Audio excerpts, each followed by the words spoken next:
موضوع استعمال دوپینگ یا مواد دارویی برای ورزشکاران ممنوع وقتهای آخر در رسانه‌های خبری جهان موضوع داغ گشته است و در این موضوع حالا ما صحبت داریم با رهبری تشکیلات ملی ضد دوپینگی تاجیکستان محمد شاه عبداللهیف. نخست از شما خواهش دارم درباره فعالیت این تشکیلات کمی اطلاع بدهید. تشکیلات ملی ضد دوپینگی جمهوری تاجیکستان سال گذشته با دستگیری کمیته ملی المپی جمهوری تاجیکستان و کمیته جوانان ورزش و سیاحی نزد حکومت جمهوری تاجیکستان یعنی فعالیت خود را جانا کرد و بعد از این نقشه‌کاری تشکیلات ما در کنفرانس بین المللی اشتراک نموده اکسپرت های درجه بین المللی را به تاجیکستان دعوت کردیم و در اینجا 7 نفر کارمندان ساحه ورزش همچون ناظری ضد دوپینگ در جمهوری تاجیکستان دارای سرتیفیکات بین المللی شدند. شما در این سمت چگونه کارها را به ثبوت رسانده اید؟ ما مطابق نقشه فعالیت کاری و طلبات وعده بعد از برگزار نمودن یک دوره بازآموزی بین المللی برای ورزشکاران جمهوری تاجیکستان، دوره‌های آموزشی برای راهبران، مأموران و کارمندان ساحه ورزش جمهوری تاجیکستان برگزار کردیم و همزمان با طلبات وعده توانستیم که سنجش را برای 20 نفر ورزشکار گذرانیم. آیا در تاجیکستان برای تشخیص ورزشکاران یگان مرکز وجود دارد؟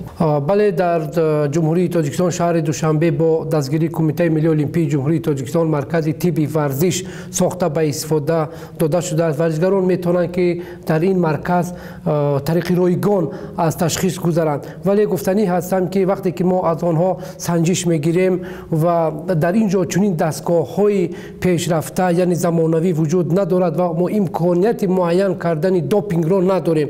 با همین سبب تشکیلات بین المللی ضد دوپینگی پرداخت میکند و ما این سنجش را به شهر الماتای جمهوری قزاقستان میفرستیم که در آنجا یک مرکز تشخیصی بزرگ با دارای تجهیزات پیشرفته طبی ورزش است و آنها تشخیص را میگذرانند و نتیجه را به ما خبر میدهند. چون که معلوم است در تاجیکستان نیز ورزشکارانی هستند که از جانب وعده اجنسی بین المللی ضد دوپینگی مجازات شدند. همین طور نه؟